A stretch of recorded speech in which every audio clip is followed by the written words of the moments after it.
Hi hello friends, welcome back to our channel. இன்னைக்கு நாம் பார்க்க போகிறது டிராகன் பால் ஜீல episode 6 no time like the present. So starting சீனில் நம்ம புல்மா கேட்குறாங்க, அப்போ உண்மையிலேயே காமி தான் வந்து கோகுவை கூட்டிகிட்டு போனாரா அப்படின்னு சொல்ல உடனே நம்ம பிக்கோலோ என்ன சொல்கிறான், ஆமாம் காமி ஏதோ ஒரு தேவைக்காக தான் கோகுவை கூட்டிகிட்டு போயிட்டாரு.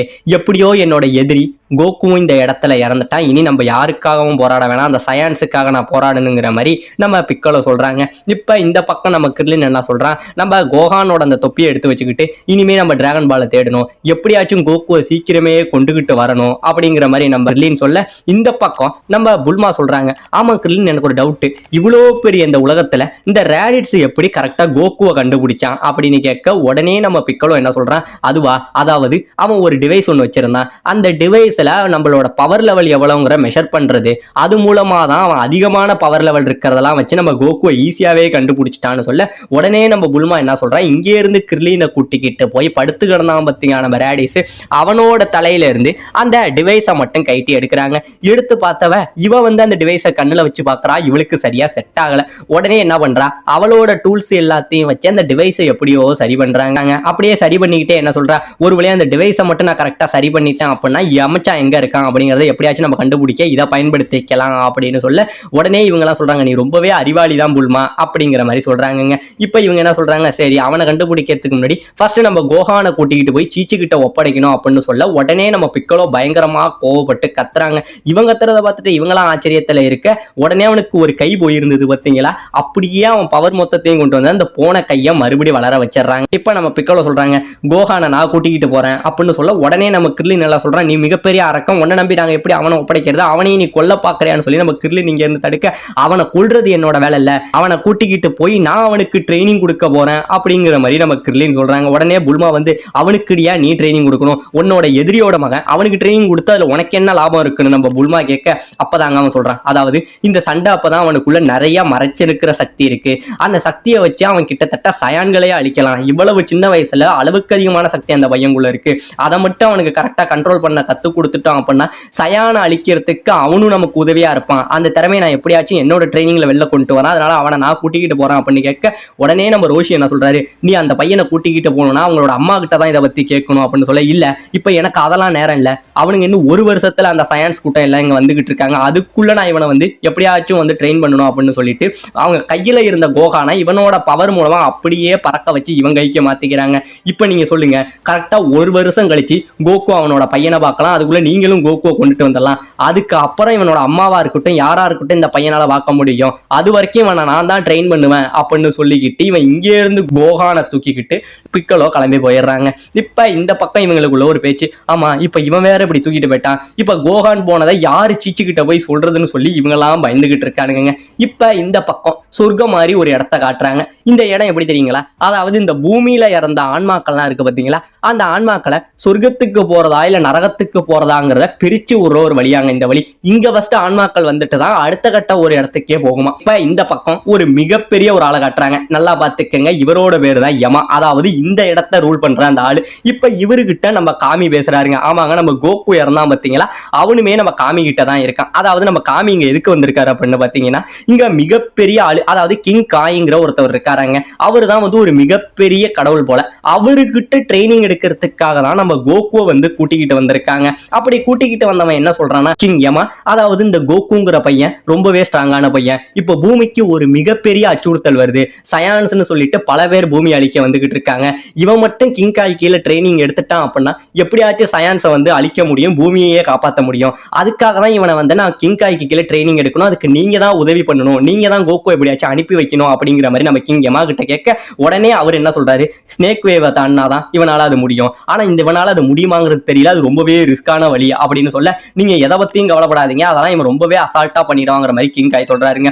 உடனே நம்ம கோகு இருக்கா பாத்தீங்களா, அவன் கேட்கறான், ஆமாயமா அதாவது ரேடிட்ஸ்ங்கிற ஒரு பையன் எனக்கு முன்னாடி இங்க செத்தான், அப்ப செத்தவங்க எல்லாம் வராங்கன்னா அவனு இங்க வந்தானே அப்படின்னு கேட்க உடனே நம்ம யமா என்ன சொல்றாரு, அவரோட புத்தகத்தை விரட்டி பார்த்துட்டு, ஆமா உன்னோட அண்ணன் அவன் இதுக்கு முன்னாடி இங்க வந்தான் அப்படின்னு சொல்ல, அப்ப அவன் உங்க கூட சண்டை போட ட்ரை பண்ணான்னு கேட்க, ஆமா என் கூட சண்டை போட ட்ரை பண்ணா, அவனை அசால்ட்டாவே சீல் பண்ணி கீழ் உலகத்துக்கு அனுப்பிட்டான் அப்படின்னு சொல்ல நம்ம கோகுக்கு பயங்கரமான ஷாக்கு. என்னதான் அவனை ஈஸியாவே அழிச்சிட்டீங்களா, நான் நினைச்சதை விட நீங்க ரொம்பவே ஸ்ட்ராங்கா இருக்கீங்களேங்கிற மாதிரி நம்ம கோகு சொல்றாங்க. இப்ப நம்ம கிங் யமா எச்சரிக்கிறாருங்க. அதாவது ஸ்னேக் வேங்கிறது ரொம்பவே ஆபத்தான பகுதி. இதுல இருந்து ஒரு தடவை நீ கீழே விழுந்துட்ட அப்படின்னா மறுபடியும் நீ இந்த இடத்துக்கே வந்துருவ. அதுக்கப்புறம் நீ வந்து இந்த உலகத்துக்கு எங்கேயுமே போக முடியாது, சொர்க்கம் நரகம் இந்த மாதிரி இடத்துக்கு தான் போவ அப்படிங்கிற மாதிரி நம்ம கோகு எச்சரிக்கை. நம்ம கோகுமே சொல்லிட்டு நான் அதை பார்த்துக்கிறேன்னு சொல்லிட்டு இங்கே இருந்து கிளம்புறாருங்க. இப்ப போக இந்த பக்கம் காமி யோசிச்சுக்கிறாரு. இப்போதைக்கு எங்களுக்கு இருக்கிற கடைசி நம்பிக்கை கோகு தான். இவன் ட்ரைனிங் எடுத்தாதான் நம்ம சயான்ஸ் எல்லாத்தையும் அழிச்சிட்டு இந்த பூமியை காப்பாற்ற முடியும். பூமியை வந்து கோகு காப்பாற்றுவானா என்னங்கிறது கரெக்டா தெரியல. ஸ்னேக் வேங்கிறது ரொம்பவே ஆபத்தான பகுதி. அதை தாண்டி வந்து கிங் காயை வந்து பாப்பானாங்கிறது அதை விட டவுட்டு. இது எல்லாமே நல்லபடியா நடக்குமானே தெரியலங்கிற மாதிரி இந்த பக்கம் நம்ம இருக்காரு பாத்தீங்களா. அவர் ரொம்பவே யோசிச்சுக்கிட்டு இருக்க உடனே நம்ம யமா வந்து கத்துறாரு, ஏ காமி நீ இன்னும் இந்த இடத்த விட்டு போகலையா, அடுத்த ஆன்மாக்களுக்கு வழி விடுறா அப்படின்னு யமா கத்த உடனே நம்ம காமி என்ன மன்னிச்சிருங்க அப்படின்னு சொல்லிட்டு போறாருங்க. இப்ப இந்த பக்கம் ஒரு அசிஸ்டன்ட் தாங்க நம்ம கோகுவை கூட்டிக்கிட்டு போறான். அப்படி நம்ம கோகுவை கூட்டிக்கிட்டு போக அவங்கிட்ட நம்ம கோகு கேட்கிறாரு, ஆமாப்பா இந்த வழியில போயிருக்காங்களே இது வரைக்கும் யாராச்சும் கிங் காயை பார்த்திருக்காங்களா அப்படின்னு கேட்க, இது வரைக்கும் கிங் காயை யாருமே பார்த்ததில்ல, அவரை பார்த்த ஒரே ஆளு கிங் யமா மட்டும்தான், அவரை தவிர வேற ஒரு ஆளு கூட இது வரைக்கும் கிங் காயை பார்த்ததுல இருந்து ஸ்னேக் வேவை கடந்ததுமே இல்லைங்கிற மாதிரி சொல்றாங்க. இப்ப இந்த பக்கம் புல்மா டீம் வந்துகிட்டு இருந்தாங்க. இந்த விஷயத்தை யாரு சீச்சி கிட்ட சொல்றதுன்னு யோசிக்க உடனே நம்ம மாஸ்டர் என்ன சொல்றாரு, கிர்லின் நீ மட்டும்தான் கோகுவோட ரொம்பவே பெஸ்ட் ஃப்ரெண்டு, நீ தான் எப்படியாச்சும் இந்த விஷயத்தை சீச்சி கிட்ட சொல்லி ஆகணும்னு சொல்லி கிர்லினு கிட்ட சொல்றாங்க. இப்ப இந்த பக்கம் நம்ம சீச்சியை காட்டுறாங்க. நம்ம சீச்சி என்ன பண்றாங்க, மாஸ்டர் வீட்டுக்கு போன் பண்றாங்க. மாஸ்டர் வீட்டுக்கு போன் பண்ணா அவர் வீட்டுல இல்ல போல, அந்த போனையும் எடுக்கல. உடனே சீச்சிக்கு பயங்கரமா கோவமாயி இந்நேரம் என் பிள்ளைய வந்து அவங்க ட்ரைனிங் வச்சு கொடுத்துக்கிட்டு இருக்காங்களா அப்படின்னு கேட்க உடனே ஆக்ஸ்கிங் என்ன சொல்றாரு, அதுவும் நல்லது தானமா, ட்ரைனிங் எடுத்தாலும் அவன் நல்லது தானே மாஸ்டர் ரோஷிக்கு கீழே அப்படின்னு சொல்ல, எப்ப அவங்களுக்கு இன்னுமே புரியல. அவனுக்கு ட்ரைனிங்னா ரொம்பவே கஷ்டப்படுத்துவாங்க, தண்ணியில நீந்த விடுவாங்க, தனியா ஒரு தீவுல விட்டுருவாங்க, மரத்துல ஏறி பழம்பிக்க சொல்றதுன்னு அவனை ரொம்பவே கஷ்டப்படுத்துவாங்க. என் மகன் அவ்வளவுலாம் கஷ்டப்படுத்த வேணாம், அவன் நல்லா படிச்சு ஒரு மிகப்பெரிய சயின்டிஸ்டா கூட ஆகட்டும் அப்படிங்கிற மாதிரி நம்ம சீச்சி வந்து கோகானை இந்த அளவுக்கெல்லாம் ஆக்கணும்னு பெருசா கனவு கண்டுகிட்டு இருக்காங்க. இப்ப இந்த பக்கம் கோகு ஒரு அசிஸ்டன்ட் கூட்டிட்டு வந்தான் பாத்தீங்களா, அவன் வந்தவன் இதுதான் ஸ்னேக் வே அப்படின்னு சொல்லி ஒரு வழியில இறக்கி விடுறாங்க. அந்த இடத்துல ஒரு மிகப்பெரிய பாம்பு படுத்து கிடந்தா எப்படி இருக்கும் அந்த அளவுல ஒரு வழி இருக்கு. அந்த பாம்போட தலையிட்ட இறக்கி விட்டுறான். தலையில இறக்கி விட்டுட்டு என்னப்பா இது இவ்வளவு பெருசா இருக்கு, இதுதான் ஸ்னேக் வேவா அப்படின்னு நம்ம கோகு கேட்ப, ஆமா கிட்டத்தட்ட இது வந்து 10,000 மைல் இருக்கும் அப்படின்னு இவன் சொல்ல, என்னது 10,000 மைலா, இதை எப்படா நான் தாண்டி போறது அப்படின்னு கேட்க, அதை பத்தி எதுவும் கவலைப்படாத, இதுக்கு முன்னாடி பல 100 வருஷத்துக்கு முன்னாடி கிங் யமா மட்டும்தான் இந்த வழியில போய் கிங் காயை பார்த்திருக்காரு, அதனால நீ எப்படியும் சந்திப்புங்கிற நம்பிக்கை எனக்கு இருக்கு அப்படின்னு நம்ம கோகு கிட்ட சொல்ல, என்னடா இப்படி எல்லாம் சொல்றீங்கன்னு கோகு வந்து ஆச்சரியப்பட்டுக்கிட்டு, எனக்கு ஒரே ஒரு உதவி பண்றீங்களா, அதாவது நான் ஒரு மெசேஜ் சொல்றேன், இன்னும் 1 வருஷத்துக்கு டிராகன் பால் கிடைச்சா கூட என்ன நீங்க உயிர் பெற வைக்க கூடாது அப்படிங்கறத கோகு சொல்றாருங்க. ஆமாங்க, இப்போ ஒரு 1 வருஷம் ட்ரைனிங் எடுக்க போறாரு, அதனால இந்த கேப்ல வந்துட்டாரு அப்படின்னா அவரால ட்ரைனிங் எடுக்க முடியாது, அதனால 1 வருஷம் கழிச்சு தான் நீங்க வந்து என்ன ஷென்லாங்க வச்சு என்ன கொண்டு வரணும், இந்த நியூஸை மட்டும் நீங்க பாபா கிட்ட சொல்லி மாஸ்டர் ரோஷி கிட்ட சொல்லிடுங்கன்னு நம்ம கோகு ஒரு மெசேஜ் சொல்லிட்டு இந்த இடத்த விட்டு கிளம்புறாருங்க. இப்போ இந்த கோகு இந்த இடத்த விட்டு பறந்து போக இந்த பக்கம் நம்ம பிக்கோலோ இருக்கான் பாத்தீங்களா, அவன் கோகான ஒரு இடத்துக்கு கூட்டிக்கிட்டு வந்துடுறாங்க. ஒரு தனி தீவுக்கு கூட்டிக்கிட்டு வந்தவன் கோகான் ரொம்ப நேரம் தூங்கிக்கிட்டு இருக்க, நீ இன்னும் எழுந்திருக்கலான்னு சொல்லி அவனை தண்ணியில போடுறாங்க. தண்ணியில போட்டோடனே திடீர்னு நம்ம கோகான் மயக்கம் தெளிஞ்சு நம்ம கோகான் வெளியில எழுந்திருக்கிறாங்க. அவன் திடீர்னு இந்த பக்கம் நம்ம பிக்கலோவை பார்த்துட்டு பயங்கரமா அழுகுறாங்க. அழுதவன் இந்த பக்கம் சுத்தி முத்தி அப்பா அப்பா என் அப்பா எங்க பாருங்கப்பா சீக்கிரம் வாங்க, இந்த கொடியவன் பிக்கலோ என்கிட்ட வந்துட்டான், என்ன கடத்திக்கிட்டு வந்துட்டான், என்ன வந்து காப்பாத்துங்கன்னு கோகு செத்ததே தெரியாம கோகான் எல்லா இடமும் அலைஞ்சுக்கிட்டு இருக்கான், அழுதுகிட்டு இருக்கான். இப்ப இந்த பக்கம் பிக்கலோ கத்துறான், ஒரு நிமிஷம் நான் அழுகாம நான் சொல்றது என்னன்னு கேளு அப்படின்னு சொல்ல, கோகான் இதை நீ ஏத்துக்கிட்டு தான் ஆகணும், அதாவது உங்க அப்பா கோகு இந்த இடத்துல இறந்துட்டான், உன்னை காப்பாத்துறதுக்காக கோகு தன்னோட உயிரையும் விட்டுட்டான் அப்படின்னு சொல்ல, நடந்த எல்லாத்தையும் கோகான் இப்பதாங்க நினைச்சு பார்த்தா அப்படியே அழுக வர உடனே பிக்கலோ தடுக்கிறான். இல்ல அழாத, நீ அழுதினா உன்னோட கோவம் எல்லாமே போயிடும், அதை பத்தி நீ கவலைப்படாத, உங்க அப்பாவை டிராகன் பால் எல்லாத்தையும் சேர்த்து வச்சு அவங்க ஃப்ரெண்ட்ஸ் எல்லாம் கொண்டுட்டு வரேன்னு சொல்லிட்டாங்க, இப்ப நான் உன்னை இங்க கூட்டிகிட்டு வந்தது எதுக்குன்னா, இனி 1 வருஷத்துக்கு நான் தான் உனக்கு ட்ரைனிங் கொடுக்க போறேன், அடுத்தது வர சயான் வீரர்கள் எல்லாரையும் அழிக்கிறதுக்காக நான் உன்னை ட்ரெயின் பண்ண போறேன் அப்படிங்கிற மாதிரி பிக்கலோ சொல்ல, உடனே நம்ம கோகான் என்ன சொல்றேன், அதெல்லாம் வாய்ப்பே இல்லை, நான் ஒரு குழந்தை என்னால எப்படி ட்ரைனிங் எடுக்க முடியும் அப்படின்னு கேட்க, இல்ல உனக்குள்ள இன்னும் அதீதமான சக்திகள்லாம் இருக்கு, அந்த சக்திகள் எல்லாத்தையும் நீ எப்படி கண்ட்ரோல் பண்ணணும்னு கத்துக்கணும், அப்படி கத்துக்கிட்டீங்கன்னா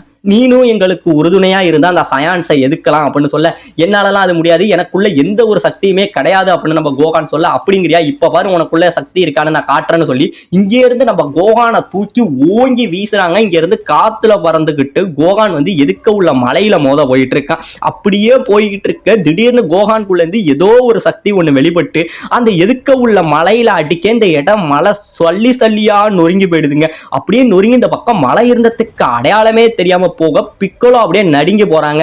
அந்த சண்டையில பார்த்ததை விட இப்போ உங்ககிட்ட அதிநவீன பலம் தான் இருக்கு அப்படிங்கிற மாதிரி நம்ம பிக்கோலோவும் ஆச்சரியப்பட்டுக்கிட்டு இருக்கா. நம்ம கோஹானுக்குமே ஆச்சரியம், என்னது இந்த விஷயத்த நான் தான் பண்ணுனா அப்படின்னு கேட்க, ஆமா இதுதான் உனக்குள்ள உள்ள சக்தி, இந்த சக்தியை நீ கட்டுப்படுத்த கத்துக்கணும், அப்பதான் இந்த உலகத்தை நீ காப்பாற்ற முடியும்னு கேட்க, இல்ல என்னால இதெல்லாம் முடியாது, இதெல்லாம் ரொம்பவே கஷ்டம், நான் மிகப்பெரிய எலும்பியல் டாக்டர் ஆகணும், அதுதான் என்னோட ஆசை அப்படின்னு சொல்ல, ஒன்னு தெளிவா புரிஞ்சுக்க, அதாவது நீ இப்ப படிக்க போனோம் அப்படின்னு நினைச்சனா இன்னும் 1 வருஷத்துல இந்த பூமியே இருக்காது, அப்புறம் எங்க இருந்து நீ படிக்கிறதுக்கான இடம் இருக்கும், அதனால நீ எப்படியாச்சும் எங்க கூட சேர்ந்து என்ன மாதிரியும் உங்க அப்பா மாதிரியும் மிகப்பெரிய வாரியர் ஆகணும், அப்பதான் இந்த சயின்ஸை நம்மளாம் எதுக்க முடியும் அப்படின்னு சொல்ல, இந்த பக்கம் கோகானி எதுவுமே கேட்காம அப்படியே கத்த, நம்ம பிக்கோலோ பயங்கரமா கோவப்பட்டு கத்துறான், இனிமே அழுவுறத நிப்பாட்டு, இனிமே நீ சின்ன புள்ள மாதிரி எதுவுமே பண்ணாத, இனியில இருந்து உனக்கு ட்ரைனிங் ஸ்டார்ட், நான் கொடுக்க போற ட்ரைனிங் உங்க அப்பா உனக்கு கொடுக்குற மாதிரி ஈஸியான ட்ரைனிங் இல்ல, அதை விட கஷ்டமான ட்ரைனிங் தான் நான் உனக்கு கொடுக்க போறேன் அப்படின்னு சொல்லி இந்த பக்கம் பிக்கோலோ பேச, இப்ப இந்த பக்கம் கோகு ரொம்ப நேரம் பறந்து வந்தாரு பாத்தீங்களா, வந்தவருக்கு சரியான டயர்டு, என்னடா இவ்வளவு நேரம் பறந்து வந்துட்டேன் இன்னும் பாதி தூரம் கூட போலையா அப்படின்னு சொல்லி கோகு ரொம்பவே டயர்டுல இந்த ஸ்னேக் வேவ்ல இங்கே இருந்து நடந்து ஓடிக்கிட்டு இருக்க. இதோட இந்த இடத்துல இந்த எபிசோட முடிக்கவும் செய்யறாங்க.